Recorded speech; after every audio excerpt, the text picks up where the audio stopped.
বটতলায় শিশু নির্যাতন বিরলতম জানিয়ে দিল ব্যাংকশাল কোর্ট। এবং সেই ঘটনায় এটা 30শে নভেম্বর হয়েছিল, মাত্র 77 দিনের মাথায় দোষী সাব্যস্ত এই অভিযুক্ত। 30শে নভেম্বর ফুটপাতের এক শিশুকে, 7 মাসের শিশুকে ভয়ঙ্কর নির্যাতন করেছিল, যৌন নির্যাতন করেছিল এই অভিযুক্ত রাজীব ঘোষ। এই রাজীব ঘোষ দোষী সাব্যস্ত। সরাসরি চলে যাব প্রতিনিধি রওনকের কাছে।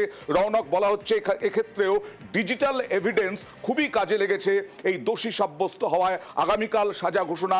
এই ডিজিটাল এভিডেন্স বলতে এখানে কি ছিল, কি বলছেন আইনজীবীরা? দেখো, একেবারেই গত বছরের 30শে নভেম্বর যে ঘটনা ঘটার পর এই যে রাজীব ঘোষ, তাকে চিহ্নিত করলো কিভাবে পুলিশ। প্রাথমিকভাবে জানা যাচ্ছে এক্ষেত্রে ডিজিটাল এভিডেন্সের উপর তারা জোর দিয়েছে এবং ডিজিটাল এভিডেন্স এই মামলায় অত্যন্ত গুরুত্বপূর্ণ একটা ভূমিকা পালন করেছে। কি এই এভিডেন্স? সিসিটিভি ক্যামেরার মাধ্যমে গেট পদ্ধতি নামে তারা একটা পদ্ধতি অবলম্বন করেছে। সেক্ষেত্রে যেখানে ঘটনাস্থল, সেখান থেকে আশেপাশে যে কটি ক্লোজ সার্কিট ক্যামেরা ফুটেজ ছিল, সেই ফুটেজগুলো খতিয়ে দেখা হয়েছে। এই যে রাজীব ঘোষ, তার যে চলাফেরা অর্থাৎ হাঁটার যে তার ধরন, সেই ধরন দেখেই কিন্তু পরবর্তীতে তাকে চিহ্নিত করা হয়। অর্থাৎ যে কটি ক্লোজ সার্কিট ক্যামেরা ফুটেজ ছিল, সেখানে গেট পদ্ধতি নামে একটা টেকনিক্যাল পদ্ধতি পুলিশ অবলম্বন করে। এই রাজীব ঘোষের হাঁটা চলার যে পদ্ধতি, প্রত্যেকটি জায়গায় প্রত্যেকটি অ্যাঙ্গেল থেকে তার হাঁটা চলার পদ্ধতি তারা চিহ্নিত করে। পরবর্তীতে তাকেই অভিযুক্ত হিসেবে গ্রেফতার করা হয় এবং তারপরে যে এই যে 40 দিনের মাথায় অর্থাৎ 7ই জানুয়ারি মামলা আদালতে পেশ করা হয়। 40 দিনের মাথায় আজই দোষী সাব্যস্ত হয় এই রাজীব ঘোষ। আজ কিন্তু পুলিশের তরফ থেকে ক্যাপিটাল পানিশমেন্ট অর্থাৎ সর্বোচ্চ শাস্তির আবেদনও করা হয়েছে। আইনগতভাবে 40 দিনের মাথায়, আইনগতভাবে 40 দিনের মাথায় এই দোষী সাব্যস্ত ঘটনা হয়েছে 77 দিন আগে। বিভাস চট্টোপাধ্যায় আইনজীবী, তিনি কি বলছেন দেখুন। ক্যালকাটা পুলিশের ইতিহাসে এটা বড় মামলা হয়ে থাকবে। এটা কারণ এই মামলায় প্রথম আমরা রাইট ব্লকার অ্যাপ্লাই করলাম। এই মামলাটার বড় অংশ দাঁড়িয়ে আছে ডিজিটাল এভিডেন্সের ওপর। আমাদের অনেক ক্ষেত্রে আমরা দেখি যে ইনফ্লুয়েন্সিয়াল বাড়ির কেউ হলে তাদের জন্য অনেক লড়াই করার লোক থাকে, কিন্তু একটি ফুটপাতের মেয়ে, তার জন্য যে লড়াই স্টেটের তরফ থেকে আমরা চেষ্টা করেছি করার, এবং সবাই বিভিন্নভাবে আমাদের এই মামলাটায় হেল্প করে। 7ই জানুয়ারি মামলা শুরু হয়, আজকে জাজমেন্ট হলো, অর্থাৎ ঠিক 40 দিন সময় লাগলো এই ট্রায়ালটা কমপ্লিট হতে। 137, 140, 65(2) এবং 118 এর ওপর যে গ্রিভিয়াস হার্ট হয়েছিল, এই সমস্ত সেকশনগুলো সঙ্গে সেকশন 6 অফ পক্সো অ্যাক্টে চার্জ, যেটা আমরা চার্জ ফ্রেম করেছিলাম, ওটাতেই গিলটি হোল্ড হয়েছে। এবং কালকে আমরা ম্যাক্সিমাম পানিশমেন্টের জন্য স্টেটের থেকে প্রেয়ার করব। ম্যাক্সিমাম পানিশমেন্টের জন্য প্রেয়ার করা হয়েছে। রওনক, কি ঘটেছিল এবং বিচারক কি বললেন আজকে এই দোষী সাব্যস্ত করতে গিয়ে?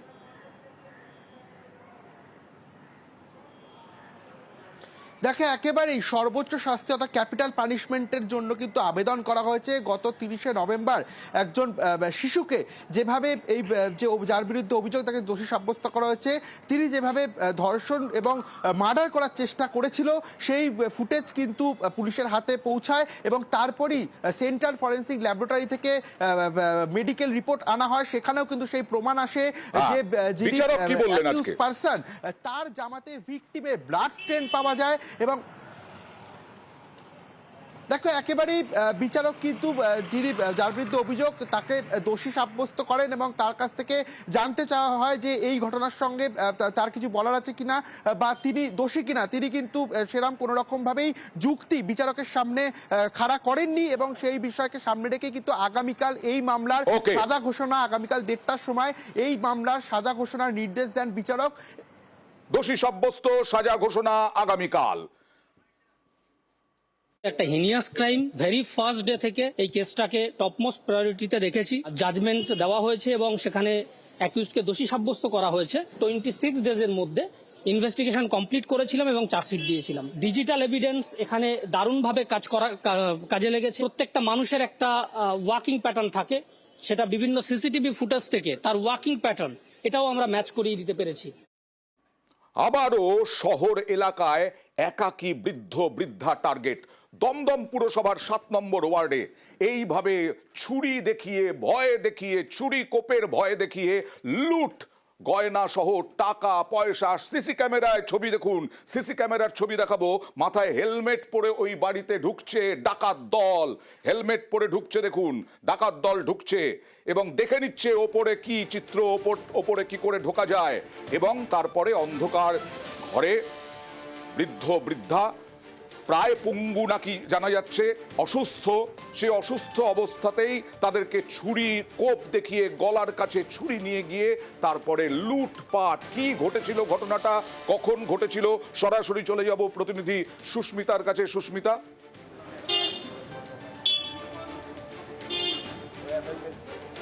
দেখো, গতকাল মাঝরাত ঘড়ির কাঁটায় তখন 2:06, ডাকাত দল 6 সদস্যের তারা নলতা স্কুল রোড এলাকার যে বৃদ্ধ বৃদ্ধা দম্পতির বাড়ি সেখানে প্রবেশ করে।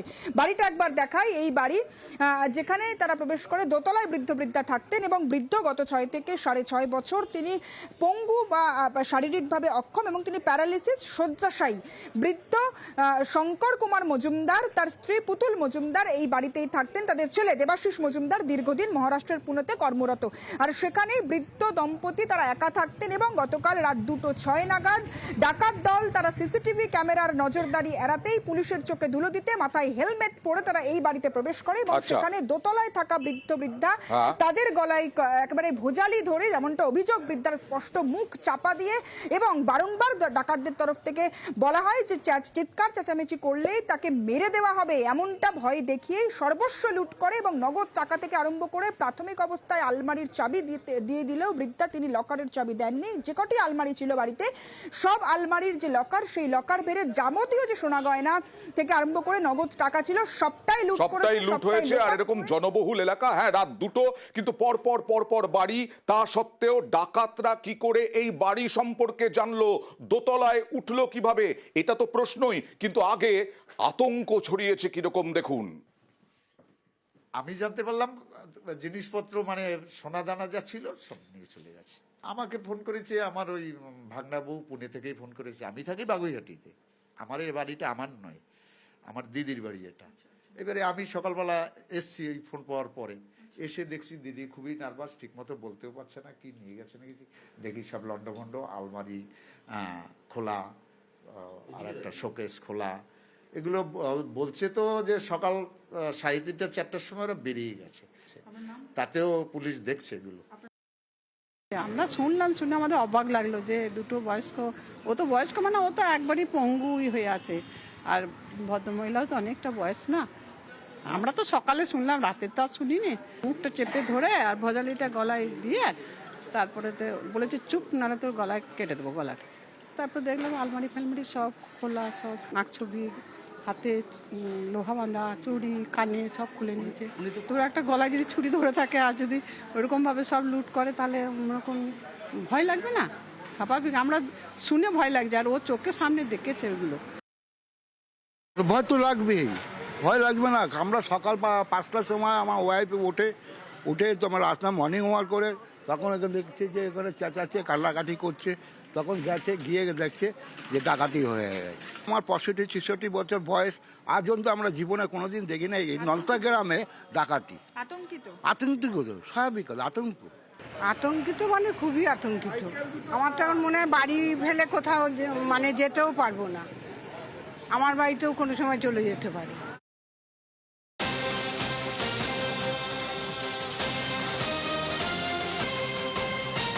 জানা যাচ্ছে যে এই বাড়িতে, এই বড় বাড়িতে ভাড়া দেওয়া হয়েছিল নিচতলায়। ভাড়াটিয়া কি নেপথ্যে, এই ডাকাতির নেপথ্যে? ভাড়াটের সঙ্গে বৃদ্ধ দম্পতির কোনো গন্ডগোল হয়েছিল? যখন ডাকাতি হচ্ছে তখন এই ভাড়াটিয়ারা কোথায়? সরাসরি চলে যাব প্রতিনিধি সুস্মিতার কাছে। সুস্মিতা,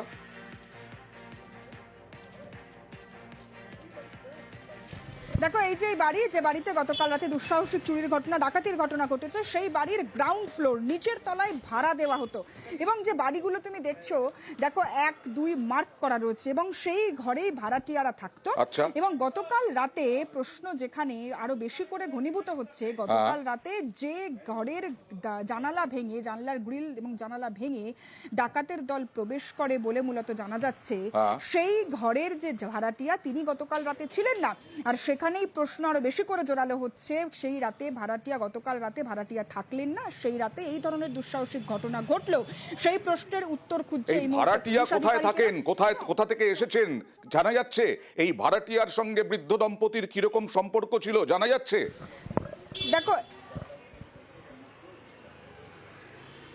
দেখো বৃদ্ধ দম্পতির যারা ভাড়াটিয়া, সেই ভাড়াটিয়ার সঙ্গে কোনোভাবেই বৃদ্ধ দম্পতির ইদানিংকালে কোনো ঝামেলা ছিল না। তবে 6 মাস আচ্ছা। আগে যে ভাড়াটিয়ারা এখানে থাকতেন, দুটো ঘরে দুজন দম্পতি এই নিচের তলায় ভাড়া থাকতেন, তাদের সঙ্গে বৃদ্ধার বচসা হয় এবং তারা পরবর্তী সময় এই ভাড়া বাড়ি ছেড়ে দেয়। আচ্ছা, কিন্তু এই আচ্ছা। ভাড়াটিয়ারা যারা থাকেন এই নিচের তলায়, তারা প্রত্যেকেই জেলা থেকে এসেছেন বলে খবর, এবং পুলিশ মূলত এই গোটা এলাকার যে সিসিটিভি ফুটেজ, যে রাস্তা দিয়ে মূলত দুষ্কৃতীরা ঢুকেছে, প্রবেশ করেছে বা বেরিয়েছে, সেই সমস্ত এলাকার সিসিটিভি ফুটেজ এই মুহূর্তে খতিয়ে দেখছে। Okay. এবং কেনই বা এই দুঃসাহসিক ডাকাতির ঘটনা বারংবার কেন সফট টার্গেট হয়ে যাচ্ছে বৃদ্ধা, গোটা বিষয়টি এই মুহূর্তে তদন্ত করে দেখছে দমদম থানার পুলিশ আধিকারিকেরা। ওকে,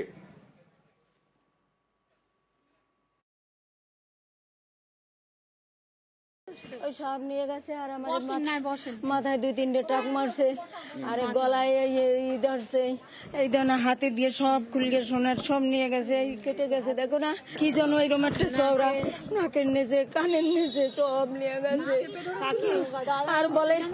আর বলে চিৎকার করলে মেরে দেবো।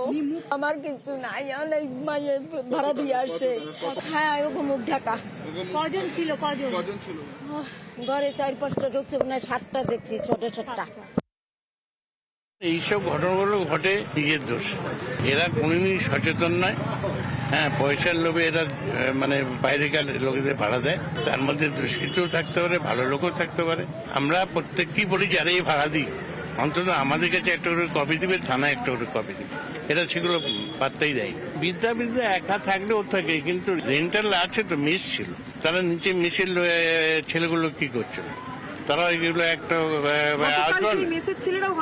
তাহলে কেন ওই দিনই মেসের ছেলে ছিল না কেন? পুলিশ তো তদন্ত করে দেখুক। আজকাল এই রকম ধরনের ঘটনা ঘটছে। ভাড়া দেওয়ার সময় সতর্ক থাকুন দেখিয়েছিলাম। ডাকাত দল যখন ঢুকছে সিসি ক্যামেরার ছবি ধরা পড়েছে, যখন বেরিয়ে যাচ্ছে ডাকাত দল তখনও সিসি ক্যামেরার ছবি ধরা পড়লো। এখন দেখা যাক পুলিশ কত দূর পদক্ষেপ করে, কত দ্রুত দুষ্কৃতীদের ধরতে পারে।